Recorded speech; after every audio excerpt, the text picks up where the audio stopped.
Abra sua Bíblia na primeira epístola de Paulo aos Coríntios, capítulo 2, a partir do verso 14.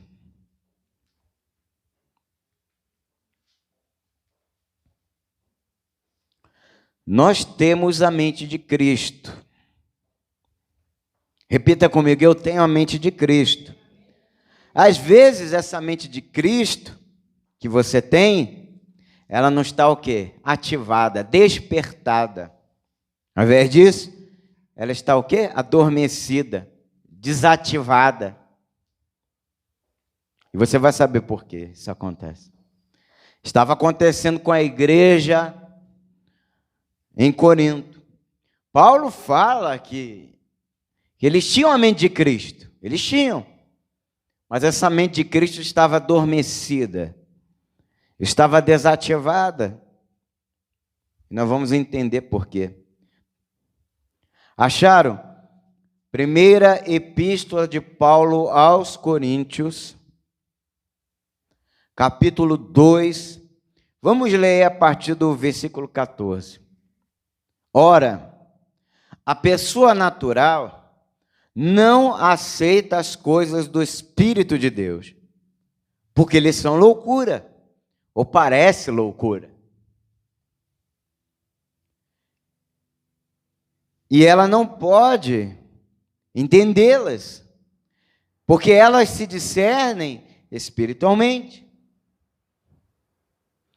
Porém, a pessoa espiritual julgar aqui é no sentido de discernir, amém? Discernimento. Julga todas as coisas, mas ela não é julgada por ninguém. O que isso quer dizer? Muitos olham para você e vê que você é diferente. É diferente. Você não pratica determinadas coisas. E por quê? Porque você é espiritual. Porque você tem a mente de Cristo ativada em você.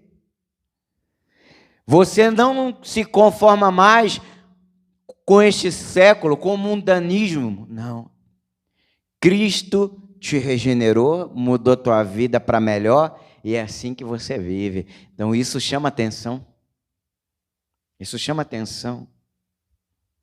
Isso faz a diferença. Continuando, verso 16. Pois quem conheceu a mente do Senhor para que o possa instruir? Paulo aqui cita uma passagem de Isaías, capítulo 40, verso 13. Aí ele acrescenta, nós, porém, temos a mente de Cristo. Está vendo só? Ele deixa bem claro, os coríntios possuíam a mente de Cristo. Eles eram crentes. Eles estavam frequentando a igreja. Eles conheciam a palavra. Conheciam. Mas faltava alguma coisa. E é isso que nós vamos examinar já já. Já já. Agora, eu já adianto aqui para todos. Você que está aqui na igreja, você tem a mente de Cristo. Diga para quem está do teu lado, você tem a mente de Cristo. Senão você nem estaria aqui. Você estaria em outro lugar. Você estaria em casa dormindo. Você estaria andando de bicicleta por aí. Não estou falando que isso é errado, mas tu tem sua hora. Vem para a igreja primeiro, congrega, adore a Deus, ouça a palavra que vai abençoar a tua vida. Aí depois você pode fazer o que quiser. Depois você pode andar de bicicleta, ir ao shopping, ao cinema, ir à praia. Mas priorize as coisas de Deus, como você está fazendo aqui. E sabe por que você faz isso? Você tem a mente de Cristo. E essa mente de Cristo precisa estar, o quê? Sempre ativada. Sempre. Ela não pode adormecer. De jeito nenhum. E foi o que aconteceu com essa igreja. Bem, Paulo escreveu essa carta aqui. Foi ele que escreveu. Depois de ter passado pela cidade de Corinto, amando do Senhor, Paulo inaugurou a igreja em Corinto na sua segunda viagem missionária. Ali permaneceu por 18 meses, ensinando o Evangelho de Cristo. Corinto era uma cidade portuária, possuía um centro comercial e industrial movimentado, com uma população grandiosa de aproximadamente 700 mil pessoas. Imagine Corinto como a capital de São Paulo. É mais ou menos isso. Mais ou menos isso. Corinto era como São Paulo na época do apóstolo Paulo. Uma cidade grande, uma cidade cosmopolita,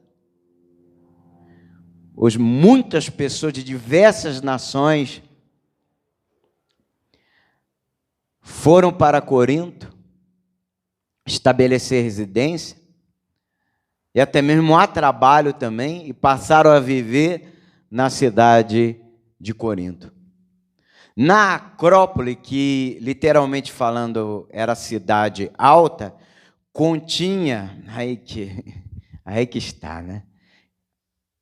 Um grande templo dedicado a Afrodite, deusa grega, entre aspas, do amor. Por que entre aspas do amor? Porque não tinha amor nenhum ali. O que as pessoas entendiam como amor naquela época, pregado, ensinado por esse templo pagão, por essa seita pagã, nada mais era do que promiscuidade. Para você ter uma ideia, cerca de 1.000 sacerdotisas escravizadas, essa era a verdade, eram prostitutas cultuais, viviam e adoravam nesse templo, só que à noite elas desciam até a cidade e ofereciam seus serviços aos cidadãos e estrangeiros visitantes. Que amor é esse? Elas se prostituíam no grande centro de Corinto para arrecadar dinheiro, fundos para essa religião pagã, que não tinha nada de amor. Isso não é amor. Isso não tem nada a ver com amor. Como muita coisa hoje, né, que as pessoas confundem com amor. E amor passa longe, passa distante. Corinto, infelizmente, era notória por tudo que era pecaminoso. Agora você entende por que Deus tocou no coração do apóstolo Paulo para anunciar o evangelho nesse lugar? Porque nesse lugar haviam muitas pessoas precisando ouvir a palavra de Deus. Mas não foi fácil, não. Não pensa você que foi fácil. Paulo foi muito perseguido. Sofreu muitas perseguições, retaliações em Corinto. Não só por parte dos cidadãos de Corinto, mas por parte dos seus patrícios, judeus, que não aceitavam o Jesus que Paulo pregava. Eles não aceitavam o evangelho que Paulo pregava. Eles começaram a perseguir. Paulo chegou a pensar em desistir, mas aí o que aconteceu, eu vou mostrar para vocês. Se você quiser também acompanhar, abra, por favor, em Atos dos Apóstolos, capítulo 18. Eu vou ler para vocês a partir do versículo 9, mas depois eu recomendo que você em casa, leia todo o capítulo, o que vai ajudar você a compreender melhor como tudo começou nessa cidade, como o evangelho começou na cidade de Corinto. Atos dos Apóstolos, capítulo 18, a partir do versículo 9, diz assim: quando Paulo já estava pensando em ir embora, desistir, por causa das perseguições, não eram perseguições semelhantes a que nós sofremos hoje, abençoados. Hoje, nós sofremos aí insultos, chacotas, né? As pessoas tiram sarro muitas das vezes da gente, porque somos cristãos, porque carregamos a Bíblia conosco e temos que continuar. Temos que continuar sendo cristãos evangélicos, jamais esconda isso de ninguém. Carregue a Bíblia, não tenha vergonha de carregar a Bíblia. As pessoas, elas têm que ter vergonha de outras coisas. Às vezes as pessoas, elas se comportam de um jeito vergonhoso, só que elas não se envergonham disso. Consideram algo totalmente normal. Mas quando vê você com a Bíblia na mão, tira sarro de você, tira sarro, ri da sua cara. Olha lá o crente, olha lá o irmão, vai dar dinheiro para pastor. Não se importe com isso. Não tenha vergonha de carregar uma Bíblia. Não tenha vergonha de mostrar para todo mundo que você é de Jesus. Não tenha vergonha. Porque Jesus não teve vergonha de você. Quando ele foi pendurado na cruz, nu ou seminu, nós ainda não temos total certeza disso, porque muitos que eram crucificados naquela época, pelos romanos, eram crucificados totalmente despidos. Nós não sabemos, a Bíblia não registra isso. Se Jesus estava nu ou seminu, a Bíblia não registra. Mas não importa, de qualquer forma, foi uma tremenda humilhação, mas ele não se envergonhou. Não se envergonhou. As pessoas caçoavam dele. Você já leu o Evangelho? As pessoas caçoavam. Se és realmente o Messias, desce daí. Salvou a todos. Salva-te a ti mesmo. As pessoas o insultavam o tempo todo. Em nenhum momento ele pensou em desistir do que veio fazer. Por quê? Porque o que ele veio fazer iria nos salvar. Então não importa o que ele fosse sofrer, não importa o que ele tivesse que enfrentar, ele iria fazer, ele iria enfrentar, ele iria suportar por amor ao seu povo, por amor àqueles que ele veio salvar, por amor à sua igreja. Então ele não teve vergonha. O Rei dos Reis, o Criador dos céus e da terra, de tudo que neles há, foi pendurado na cruz, foi humilhado, foi torturado por nossa causa. Se ele não fizesse isso, todos nós estaríamos condenados, todos condenados ao inferno. Você não se livrou do inferno porque você foi bonzinho, porque você realizou alguma obra de caridade, aí Deus se agradou de você, te trouxe para a igreja e te salvou. Não, nada disso garante a salvação. Salvação, não se esqueça, hein? Está aqui em Efésios, não só em Efésios 2, 8, 9, em várias passagens das Escrituras. Salvação não é por obras, salvação não é por méritos. Ele nos deu a vida eterna. João, capítulo 10, versículo 28. Ele nos deu a vida eterna. Jesus nos deu. Você não conquistou nada. Jamais você conseguiria isso. Eu, muito menos. Não. Ele conquistou a salvação por nós. E a troco de quê?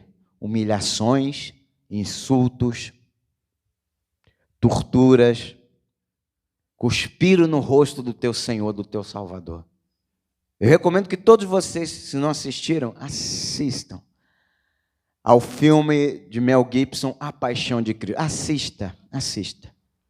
Para você ter uma noção do que Cristo passou, o que ele sofreu, a vergonha. E às vezes a pessoa tem vergonha de carregar a Bíblia. Não, o que vão pensar de mim? Pode pensar o que você quiser. Pense o que você quiser. Eu, se eu fosse você, ao invés de caçoar, ao invés de ficar aí me insultando, fizesse o mesmo. Carregasse uma Bíblia também. Mas não só debaixo do braço, principalmente dentro do seu coração. Então diz assim: certa noite, Paulo teve uma visão. Isso é em Corinto. em que o Senhor lhe disse, veja o que o Senhor lhe disse, ó, ele estava o quê? Sofrendo perseguições, sendo humilhado, de todas as formas. E veja que o Senhor Jesus disse para ele, nessa visão, não tenha o quê? Hein? Não tenha? Não, vamos lá, igreja, eu quero ouvir vocês. Não tenha? Está aí no versículo 9. Não tenha medo. E é isso que Jesus está falando para você também hoje. Não tenha medo, não tenha vergonha. Não tenha vergonha de Jesus. Pelo contrário, fale e não fique calado. Você vê que o problema aqui com Paulo, ele não tinha vergonha, mas ele estava sendo ameaçado. Ameaçado de morte. Se você continuar pregando esse Jesus aqui, nós vamos te matar. Nós vamos matar você. Mas Jesus falou para ele, não tenha medo. Porque olha que maravilha, oh glória a Deus, eu estou com, verso 10, porque eu estou com você, eu estou contigo, e ninguém ousará, oh que maravilha, imagine se eu ouvir isso da boca de Jesus, e você está ouvindo, essa palavra aqui é de quem? O que está escrito lá em Mateus 5, abençoado? Passa os céus e a terra, as minhas palavras jamais o quê? Isso é a palavra de Jesus, e essa palavra não passa, essa palavra continua valendo, ela ainda vale hoje. Não tenha medo de seguir Jesus, não tenha medo, ainda que você seja ameaçado, não tenha medo. Se Deus é por nós, quem será contra nós? Eu estou com você, ninguém ousará lhe fazer mal. Agora o que mais ele disse? Olha o que ele falou. Pois tenho muito povo nessa cidade. Assim Paulo, que estava para ir embora, Paulo estava já prestes a ir embora. Verso 11. Assim Paulo permaneceu em Corinto 1 ano e 6 meses, ensinando entre eles a palavra e a igreja cresceu. Foi a igreja que mais cresceu. Mais cresceu. Principalmente em números. Cresceu espiritualmente, mas principalmente em números. Mas aquilo que eu falei, números não é tudo. Quantidade de pessoas na igreja, isso não é tudo, abençoado. Não é o que agrada a Deus, não se preocupa com quantidade. Ele quer ver o quê? O que ele quer ver? Qualidade. É isso que ele quer para a sua igreja. Leia depois Apocalipse. Apocalipse. A partir do capítulo 2, quando o Senhor Jesus ordena a João que dirija cartas às 7 igrejas. Veja o que Jesus ensina para essas 7 igrejas. Então não é só quantidade. O que ele quer realmente é maturidade, qualidade espiritual. Qualidade.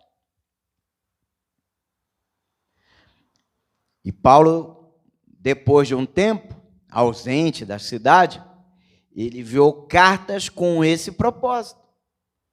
Um propósito de trazer os coríntios de volta para o conhecimento de Deus, para o temor de Deus, porque eles estavam abandonando o temor de Deus, abençoado. Eles tinham conhecimento, Paulo fala isso no capítulo 1, eles tinham conhecimento, eles tinham a mente de Cristo, mas estava faltando o quê? Essa mente de Cristo despertar, e eles voltarem a seguir ao Senhor com temor. E o temor, ele é mais importante que qualquer outra coisa. Você pode saber sobre a Bíblia, você pode decorar a Bíblia toda, do Gênesis ao Apocalipse, mas se você não tiver temor de Deus no coração, não adianta nada. Você pode ser teólogo, você pode ser doutor em divindade, você pode ser versado nas línguas originais, Você pode ler a Bíblia em hebraico, aramaico, grego, mas se você não tiver temor de Deus no seu coração, o que nós aprendemos com os provérbios de Salomão? Salomão ensina isso várias vezes nos provérbios que ele escreveu. O temor do Senhor é o princípio da sabedoria. O temor do Senhor é o princípio da sabedoria. Sabedoria não significa só você saber tudo sobre teologia, ou você decorar os versículos bíblicos. Não. Sabedoria de verdade é demonstrada quando nós vivemos a palavra. Não basta só você conhecer a palavra. O que importa, o que nós não podemos deixar escapar das nossas mãos é o viver a palavra. Diga para quem está do teu lado, viva a palavra. Então Paulo, ele, quando chegou ao seu conhecimento que a igreja estava passando por alguns problemas, que problemas eram esses? Problemas sérios, inclusive que estava contribuindo para que eles celebrassem a ceia do Senhor de qualquer jeito. Que o problema não é a ceia do Senhor. Ninguém precisa ter medo da ceia do Senhor. Ninguém precisa ter medo de participar da ceia do Senhor. Só que você tem que participar da ceia do Senhor com devoção, com respeito, com espiritualidade. Não é bagunça, não é fanfarrice. Não pode, a pessoa não pode misturar as coisas. Não pode. Estava virando, desculpe até usar esse termo, mas só para você entender, eu sei que é um termo pejorativo, estava virando uma baderna, infelizmente. Então, eu separei aqui três situações que estavam causando seríssimas preocupações e, não para menos, na cabeça do apóstolo Paulo. Uma dessas preocupações era a falta de unidade na igreja. Depois você lê 1 aos Coríntios, capítulo 1, a partir do versículo 10. Os irmãos estavam divididos em facções. Uns diziam que eram de Pedro, outros diziam que era de Paulo, outros de Apolo.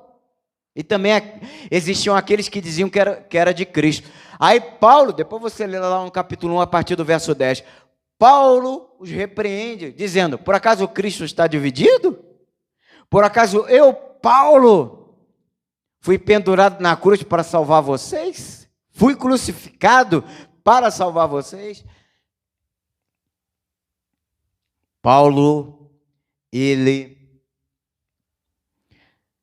não desanimou, não mediu esforços para trazer a igreja novamente para a perfeita união. Porque a igreja precisa estar unida. O Senhor Jesus, certa vez, ele deu o exemplo que nem no reino de Satanás há divisão, porque se houver, o reino dele vai cair. Ele falou isso quando disseram para ele o quê? Ah, você expulsa demônio pelo poder dos demônios. Aí Jesus questionou o argumento deles, ensinando o que para eles? Vocês estão equivocados no que vocês estão falando. Satanás não pode expulsar Satanás, porque um reino dividido, ele não o quê? Subsiste. Um reino dividido não subsiste. E isso se aplica também à igreja. E isso se aplica também ao ambiente familiar. Uma casa dividida não subsiste. Não adianta, não é família. Que família é essa? Que cada um fica num canto, cada um num cômodo. Isso não é família. Família precisa estar unida para o que der e vier. Para o que der e vier. Casamento dividido não é casamento. O que diz a palavra? Nós aprendemos isso com o estudo de Gênesis na semana passada. Deixará o homem pai e mãe, se unirá à sua mulher, e serão o quê? Dois? Não, não, senhor. Uma só carne. Não. Se no casamento ficarem com esse negócio, cada um por si, Deus por todos, esse casamento não dura. O casamento não vai para frente. Não vai. Então, Paulo chamou a atenção da igreja para isso. Vocês estão se separando. A igreja não pode estar dividida. A igreja precisa estar unida. A igreja é um corpo. Repita comigo. A igreja é um só corpo, cujo cabeça é quem? Paulo? Pastor Anderson? Não, muito menos. Quem é o cabeça da igreja? Cristo. Cristo é o cabeça da igreja. A igreja de Cristo, e Cristo é da igreja. Uma segunda coisa que estava causando preocupação, talvez até tirando algumas noites de sono do apóstolo Paulo. Imoralidade e falta de ética sexual na igreja, por incrível que pareça. Lembra?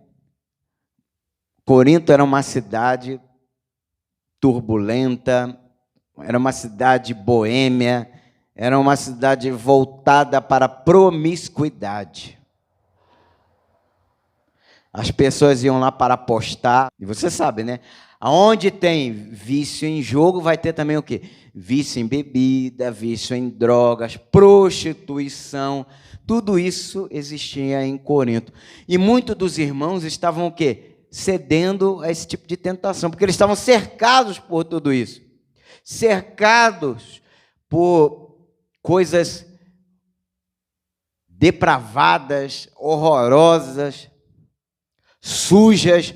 E muitos estavam cedendo, muitos também estavam encontrando dificuldades em mudar de hábitos. Tinha muito crente que era crente de aparência, era crente de carteirinha, como muitos hoje, né, aí fora. Só que continuavam nas velhas práticas. Inclusive, dentro da igreja tinha um rapaz que estava cometendo incesto. Estava tendo um caso com a sua madrasta e frequentando a igreja, ambos. Paulo falou, espera lá, vocês não podem aceitar isso, vocês não podem ser tolerantes, entenderam? Então, a imoralidade, a falta de ética sexual praticada por alguns, somado à tolerância por parte da igreja, isso você vai entender melhor lendo o capítulo 5, a partir do verso 1 até o 13. A coisa estava feia, a ponto do apóstolo Paulo decretar o seguinte, ou ele muda, ou vocês expulsam esse camarada da igreja. Ou ele tem que ser expulso. Se ele não mudar, eu vou entregá-lo a Satanás para que o corpo seja destruído e o espírito seja o quê? Salvo. Coisa estava feia. E terceiro, o problema, a dificuldade em aceitar a doutrina da ressurreição do corpo. Isso Paulo dedicou todo um capítulo, o capítulo 15, eu também recomendo que você leia o capítulo 15, onde Paulo explica muito bem que a ressurreição, a doutrina da ressurreição é válida e é o que vai acontecer. Tanto ímpios quanto justos serão ressuscitados. Isso já era ensinado por Daniel. Isso já era ensinado pelo profeta Daniel. Ambos ressuscitarão, tanto ímpios quanto justos. Uns para a paz eterna, para a salvação eterna, e outros para a condenação e tormento eternos. Está na Bíblia. E se está na Bíblia, eu creio. Eu creio. A igreja de Corinto teve muitas dificuldades para se livrar do mundanismo. E, infelizmente, nós estamos vendo aí muitas igrejas também, eu não vou dizer nem enfrentando, né, dificuldades em se livrar do mundanismo, mas aceitando o mundanismo dentro das igrejas. É uma pena isso. Isso é uma tristeza. Porque assim como o mundanismo cercava a igreja em Corinto, hoje não é diferente, abençoado. Nós estamos cercados por quê? Hein? O que Jesus quis dizer quando falou para os discípulos? No mundo tereis o quê? Ele não estava falando de problema de saúde, problema financeiro. Não. Ele estava falando do mundanismo. Vocês vão ser tentados a me deixar, me abandonar. Vocês vão ser seduzidos. Vão. Vocês vão querer voltar para a prática das velhas coisas. Vocês vão ser tentados. Mas tende o quê? Bom ânimo. Eu venci esse mundo de pecados, de injustiças, de morte. Muitos crentes não conseguiram separar-se. Refiro meus crentes de Corinto. Não conseguiram separar-se consistentemente do seu estilo de vida pagão e imoral. O exemplo, lembra? Pedi para vocês lerem depois o capítulo 5 de 1 Coríntios. E deixa bem claro isso. Então foi necessário que Paulo escrevesse várias cartas para corrigir e disciplinar à luz da graça de Deus, com o intuito de despertar a mente de Cristo neles, que parecia que estava o quê? Adormecida, em hibernação. Porque eles estavam na carne. E não adianta. Se você quer superar uma fraqueza sua, se você quer superar um desígnio da carne que você percebe está te atrapalhando, impedindo você de progredir, não só espiritualmente, mas em todos os aspectos da sua vida. Por quê? A sua degradação moral, espiritual, vai atrapalhar a tua vida como um todo.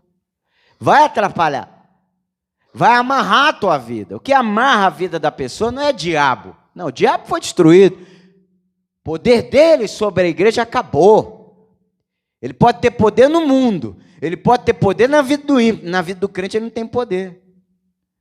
Mas não nos esqueçamos que ainda convivemos com a nossa velha natureza. Com a nossa natureza adâmica. Não nos esqueçamos disso. Então precisamos despertar. Paulo, inclusive aqui nessa carta, no capítulo 10, verso 13, ele adverte que nós seremos tentados, mas não seremos tentados além das nossas forças. E em Cristo Jesus nós não só conseguiremos suportar, como também conseguiremos o quê? Superar. Mas você tem que apelar a Cristo. Sozinho você não vai conseguir. Se você parar de ver a igreja, se você parar de buscar Deus, se você parar de ouvir e viver a palavra, você não vai conseguir nunca superar as tuas fraquezas, os teus pecados. Não vai, abençoado, de jeito nenhum. E não se esqueça do que nos ensina Romanos capítulo 8, a partir do verso 5. O pendor da carne. O que é o pendor da carne? A obra da carne. Ou o pecado. Dá para onde? Dá para a morte. Dá para a morte. Está lá no versículo 5. O que diz o versículo 8? Aqueles que estão na carne não podem agradar a Deus. Por isso que o apóstolo Paulo não mediu esforços para ajudar essa igreja. Você sabia que Paulo escreveu várias cartas para a igreja? Não foram só 2, foram 4 cartas. Só que 2 se perderam, Deus sabe. Essa primeira carta aqui, na verdade, é a segunda. Paulo escreveu uma antes dessa, que se perdeu. E a carta que nós conhecemos como segunda carta aos Coríntios, não tem uma segunda carta aqui? Dirigida aos Coríntios? Essa, na verdade, é a 4ª epístola. O que houve com a terceira, pastor? Também se perdeu. Deus sabe. Amém? Deus só permitiu que essa aqui, que é a segunda carta que nós conhecemos como a primeira, e a 4ª carta que nós conhecemos como a segunda, fossem acrescentadas ao cano das Escrituras Sagradas. Deus sabe o que faz, amém? Deus sabe o que faz.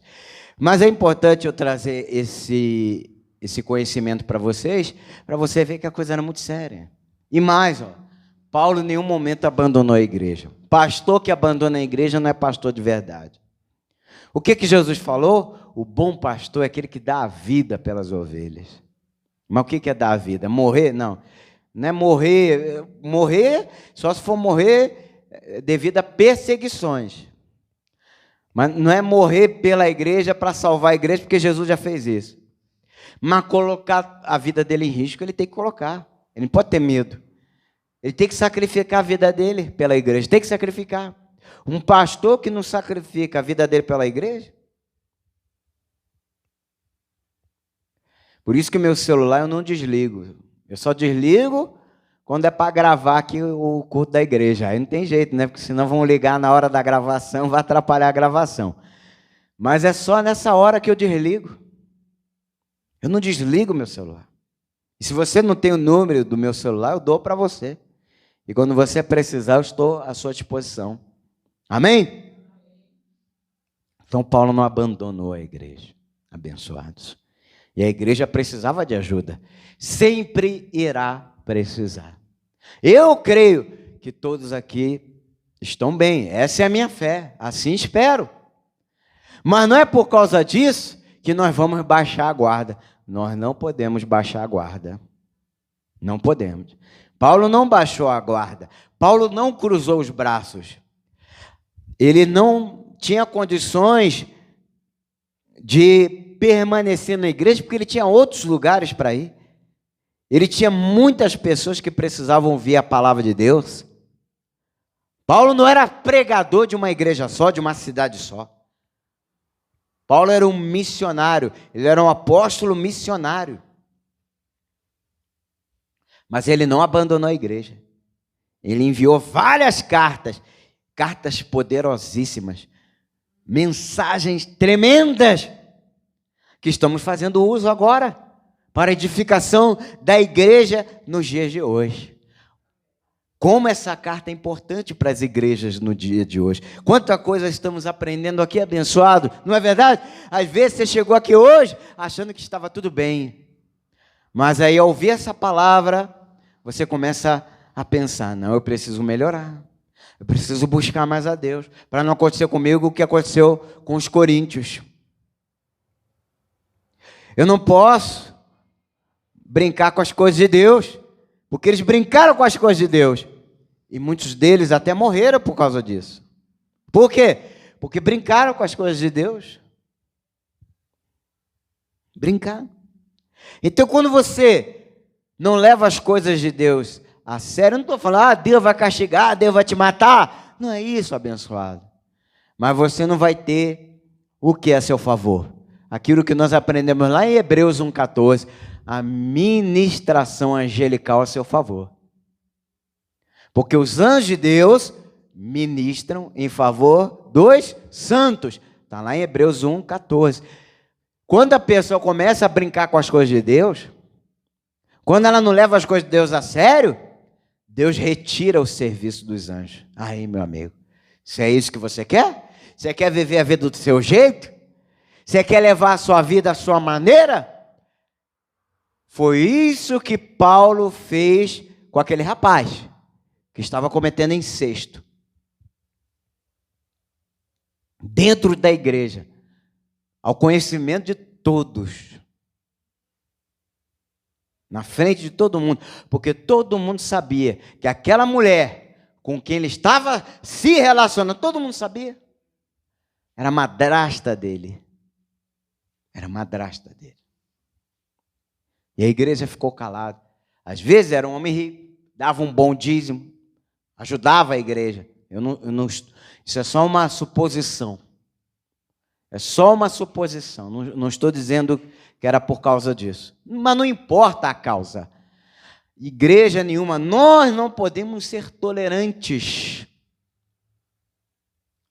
com a coisa errada, com a vida falha, com a vida desmantelada. Nós não podemos. Você não pode ser tolerante com você mesmo. Você tem que se cobrar. Se alguma coisa tá errada na tua vida, você tem que pedir a Deus sabedoria, forças, para Deus ajudar você a colocar a tua vida nos prumos. É assim que tem que ser. Eu tenho que organizar a minha vida. É isso que Paulo estava procurando fazer com a igreja. Organizar a igreja. A igreja virou bagunça. A igreja estava desmantelada. A igreja estava desunida. A igreja estava se perdendo. A igreja estava importando maus hábitos desse mundo, como a gente vê hoje também, não é verdade? Igreja não tem que imitar o mundo. Igreja tem que ser igreja. Vou repetir, igreja não tem que imitar o mundo. Igreja tem que ser igreja. Despertar a mente de Cristo remete a uma vida transformada. Uma vida transformada. O que o apóstolo Paulo, se você quiser acompanhar, abra em Romanos capítulo 12, verso 2. Nós já estamos terminando. O apóstolo Paulo nos ensina o seguinte, ó.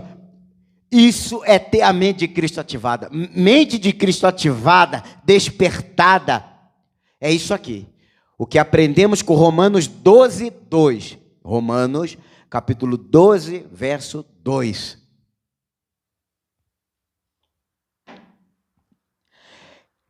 E não vivam conforme os padrões deste mundo. Não vivam. Não vivam conforme os padrões deste mundo. Era isso que ele desejava que acontecesse em Corinto, na igreja em Corinto. Esse era o propósito das cartas, ajudar a igreja a não se conformar mais com os padrões deste mundo, mas deixem que Deus os transforme pela renovação da mente. Que mente? A tua mente? Não. A nossa mente não vale nada. A nossa mente sem Deus é perigosa. O que diz? Ó, anote aí. Isso é importante, hein? Anote porque é importante. Jeremias capítulo 17, verso 9. Enganoso é o coração. Coração está falando de mente. Enganoso é a mente do ser humano. E não é só isso. Não para por aí. E desesperadamente corrupto. Corrupto. Quem o conhecerá? Então, aqui não é a tua mente. Aqui é a mente de Cristo.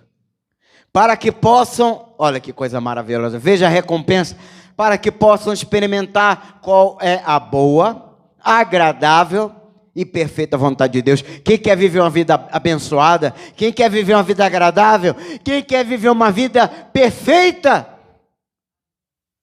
Desperte a mente de Cristo. Despertar a mente de Cristo é viver a palavra de Cristo. É ser como ele foi. Paulo era um imitador de Cristo. 1 Coríntios capítulo 11, verso 1. Nós precisamos viver Cristo, seguir seus passos.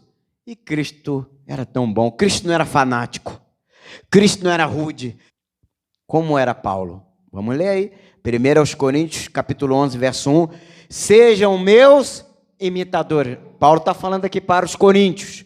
Sejam meus imitadores, como também eu sou imitador de... Não é ser imitador de Paulo, não. Lembra como era Paulo? Paulo perseguia a igreja. Paulo torturava a igreja. Paulo humilhava a igreja. Paulo antes de conhecer Jesus. Porque quando ele conheceu Jesus, ele mudou. Ele nasceu de novo.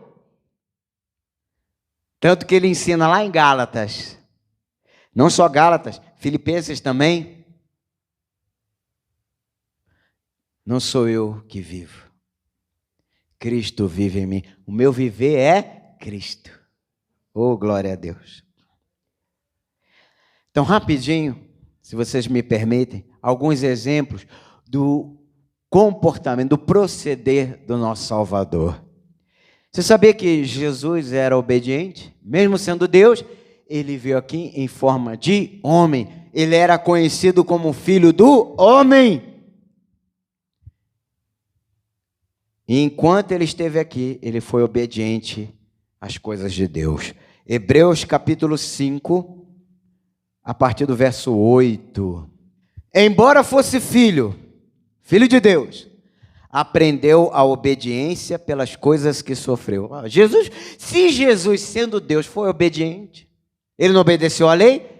O que está escrito lá em Mateus capítulo 5, verso 17? Eu não vim revogar a lei, eu vim cumprir, eu vim obedecer. E ele não fez isso? E ele não fez isso? Continuando. E, tendo sido aperfeiçoado, tornou-se o autor da salvação eterna para todos os que lhe obedeça a Jesus, abençoado. Obedeça. Ele foi o exemplo para você, não foi? Foi. Segundo, ele era o quê? Amoroso. Jesus era amoroso. Ele era amoroso. Ele nunca foi o oposto disso. Nunca. Nunca. Jesus sempre... Eu poderia dar vários exemplos aqui. Vários. Mas vamos ao Evangelho de João, capítulo 15. A partir do... Ou melhor, Evangelho de João, capítulo 15, versículo 9. Vamos ler o versículo 9 primeiro, depois o 12. Como o Pai me amou, Pai, também eu amei vocês. Diga, Jesus me ama. Jesus te ama. Diga para quem está do teu lado aí, Jesus te ama, meu filho. Ô meu irmão, Jesus te ama. Jesus te ama. O Pai amou Jesus, Jesus nos ama. Permaneçam no meu. Aonde você tem que permanecer? No amor. Ame. E não só aqueles que te amam. Jesus amava somente aqueles que o amaram? Não. Jesus amou todo mundo. Amou todo mundo. Principalmente os pecadores. Ele amou todo mundo. Verso 12. O meu mandamento é este: que vocês amem uns aos, assim como eu os amei. Diga graças a Deus. Diga para quem está ao teu lado, eu te amo para sempre. Oh, glória a Deus. O que mais? Jesus era o quê? Serviu. Ele veio para servir. Não é o que está escrito? É o que eu vou mostrar para vocês. Mateus capítulo 20, verso 28 primeiro. Tal como o Filho do Homem, que não veio para ser, Jesus não veio para ser servido, mas para servir e dar a sua vida em resgate por muitos. Receba essa palavra. Ele não veio para ser servido, ele veio para servir. E às vezes a pessoa lá, não vou fazer. Quem você pensa que eu sou? Você é servo. Eu sou servo, amém? Todos nós somos servos, principalmente de Jesus. Evangelho de João, vamos fazer o seguinte, leia em casa essa passagem, eu vou só adiantar para vocês. Leia depois o Evangelho de João capítulo 13, onde Jesus lava os pés dos discípulos. Que demonstração de humildade e subserviência. Que demonstração. Abençoados. E às vezes você vê aí alguns pregadores, não é? Que passam longe disso, no tocante à humildade. A ovelha quer falar com ele, não, minha agenda está cheia. Hoje eu não tenho tempo. Eu tenho uma reunião importante. Cancela? A ovelha de Jesus está precisando de você? E às vezes a reunião importante é num churrasco, é num restaurante. É verdade, abençoado. Infelizmente, eu falo isso com tristeza no meu coração. Com tristeza no meu coração. Jesus lavou os pés dos discípulos. Depois você leia. Evangelho de João, capítulo 13. Ele era humilde e manso de coração, não precisa também abrir, não. Mateus, capítulo 11, ele diz o quê? Aprendei de mim, que sou manso e humilde de coração. Como Jesus era? Manso. Jesus era manso. Ele não gritava com as pessoas. Então, Mateus capítulo 11, a partir do versículo 28, aí no versículo 29 ele diz: aprendei de mim, porque sou manso e humilde de coração. Resumindo, vamos resumir aqui? Vamos tentar fazer um resumo? Abra aí em Filipenses. Essa passagem aqui do apóstolo Paulo vai nos ajudar a entender sumariamente como Jesus era aqui. Epístola de Paulo aos Filipenses, capítulo 2, a partir do versículo 5. E aqui eu termino. Tenham entre vocês, preste atenção, ó. É isso que Paulo queria que os coríntios aprendessem. E é o que a igreja tem que aprender também hoje, tem que viver isso. Tenham entre vocês o mesmo modo de pensar de Cristo Jesus. Está vendo só, abençoado? E como era esse modo? Ele vai falar, ó, que mesmo existindo na forma de Deus, não considerou ser igual a Deus, algo que deveria ser retido a qualquer custo.